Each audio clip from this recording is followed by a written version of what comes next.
Je m'appelle Jacques Rohaut, je suis peintre de la marine. C'est la raison de ma présence ici, au Mont-Saint-Michel. L'escale des peintres de la marine, c'est une tradition qui existe maintenant depuis une vingtaine d'années, où les peintres de la marine sont invités soit par une collectivité locale, soit par une association. On passe à ce moment-là un séjour entre 5 et 8 jours, 12 à 15 peintres. 2 ou 3 mois après, on voit nos photos des tableaux qu'on a peints pour la rédaction d'un livre. Et puis ensuite, 6 mois après, il y a une exposition. On a des horizons et des façons de faire différentes, mais il y a une unité qu'on voit transparaître, c'est le lien à la mer.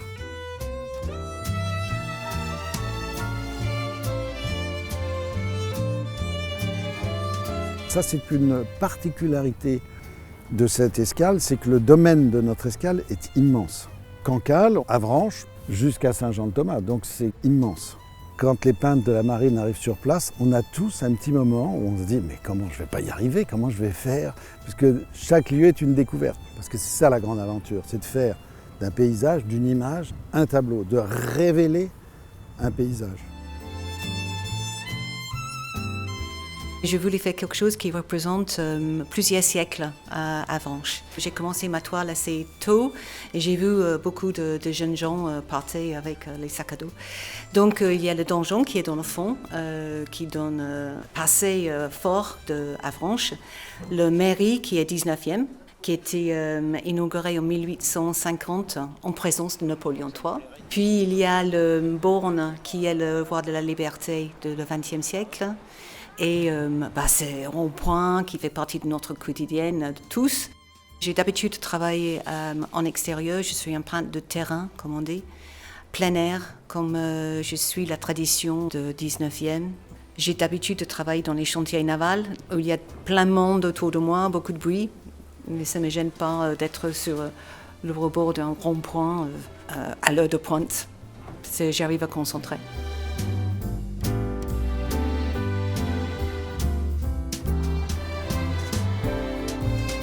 Un lieu aussi symbolique, aussi fort que le Mont-Saint-Michel, dans cette baie, avec la ville d'Avranches qui est au-dessus, c'est vraiment impressionnant. En plus, pour moi, c'est tout à fait extraordinaire parce que je ne connaissais pas le Mont-Saint-Michel.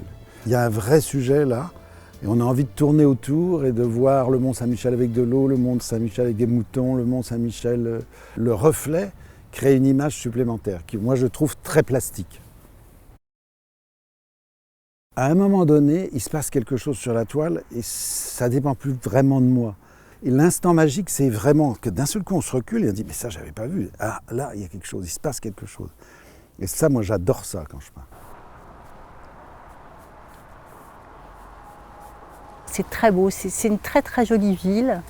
Et il y a quelque chose de... On sent que c'est une ville habitée, qu'il s'est passé quelque chose d'important au niveau historique. Il y a une énergie où on sent qu'il y a cette espèce de... quelque chose de contemplatif qui est resté.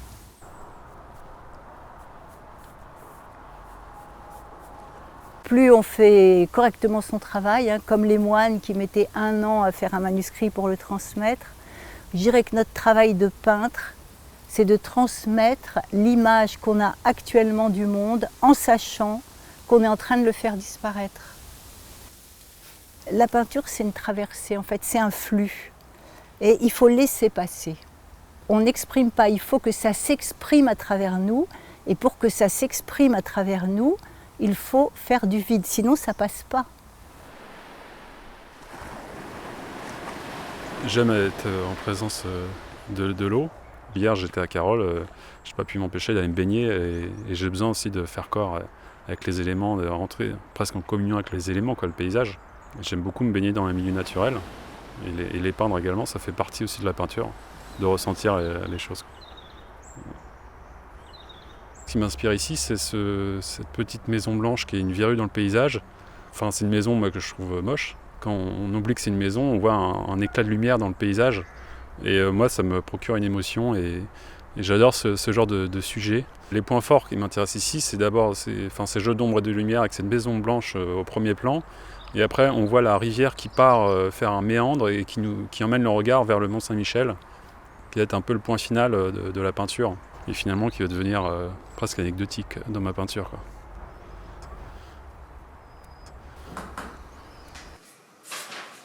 quand on travaille, je cherche, hein, c'est comme si j'avais un crayon, hein, je rajoute du plat, je coupe, carrément je casse. Hein. C'est un travail constant de recherche jusqu'à temps que je retrouve l'animal, que je le ressente, je le vois l'animal. Ces oiseaux ou ces animaux, quand on les voit dans la nature, on est assez bluffé hein, de par leur beauté. Et quand ils vous font assez confiance pour qu'on puisse les voir un tout petit peu plus près ou qu'ils ne partent pas tout de suite, c'est des moments fabuleux, quoi.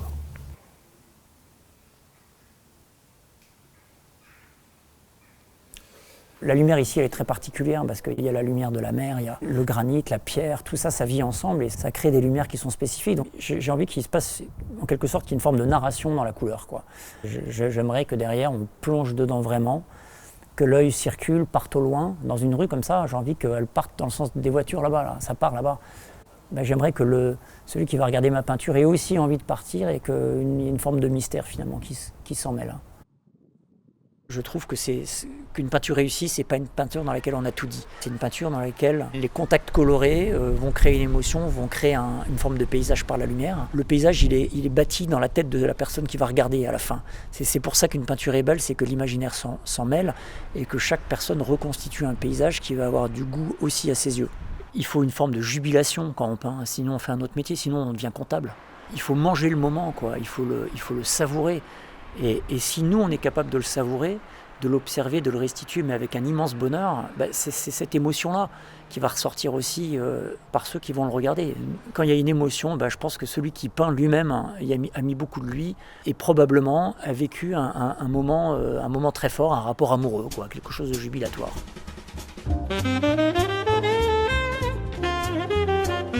Pour ma part, j'essaie de me connecter à l'endroit, c'est-à-dire de m'immerger dans l'endroit dans lequel je suis pour essayer de trouver un sens à ce que je vais faire. J'ai trouvé un point de vue au-dessus des remparts qui donne une vision de la ville sur les toits, qui donne une approche presque abstraite. C'est comme un rythme de lumière, de forme, de couleur. Je pense que je vais faire cette vue-là à plusieurs moments de la journée avec un éclairage différent. Sur cette place-là, il y a ce porche arrondi, là. Donc j'ai fait un dessin qui va me servir de base pour faire la peinture. Sur place, j'ai tendance à faire toutes les feuilles, s'il y a des hirondelles sur le fil, je vais faire des hirondelles. Ce qui est important, enfin pour moi, hein, c'est l'ambiance, l'ambiance du lieu, quoi. Et je le retrouve plus facilement par le souvenir. Chaque instant, elle change des lumières, change des reflets en fait. Par contre, avantage, tu peux capturer un moment plus intéressant, c'est-à-dire lumière qui arrive, avant il n'y en avait pas, lumière qui fait plus de valeur, j'ai travaillé lumière plus de valeur. Voilà. C'est un jeu de challenge, parce que nous on ne sait pas qu'est-ce que ça va finir cette toile en fait. C'est-à-dire souvent j'ai commencé, j'ai effacé aussi, donc moi-même tu ne connais pas qu'est-ce que ça donne pour le résultat.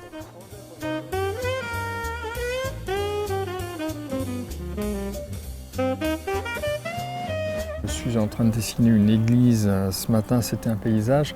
Il faut retranscrire une émotion.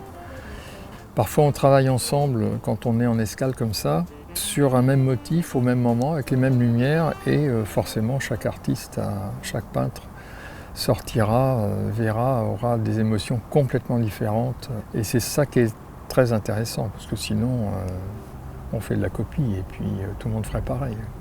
Voilà. Un travail à l'extérieur, c'est un travail spontané. On va à l'essentiel. Je dirais, voilà, c'est ça. Ça force à aller à l'essentiel. Il faut laisser venir des choses auxquelles on ne pensait pas. Il y a des choses qui vont se passer en cours de route. Ça peut apporter quelque chose à la toile. C'est pas ce qui était prévu, mais si ça apporte quelque chose, il faut le laisser. Là, c'est la peinture qui décide. Quand on fait une peinture, on est un peu en dehors du temps. On essaye de faire partie d'un grand tout. L'intérêt, c'est de donner à voir aux gens une certaine forme de beauté. Il n'y a pas d'autre message que celui de la transmission d'un sentiment, d'un émerveillement en fait. Il faut essayer de transmettre la beauté que nous, on a ressentie. Jamais j'avais vu une telle lumière sur la baie du Mont-Saint-Michel.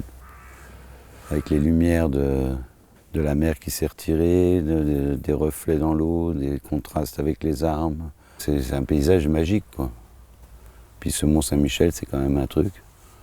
C'est extraordinaire quand même. Il y a une puissance là-dedans. On se dit comment ils ont pu faire un truc pareil.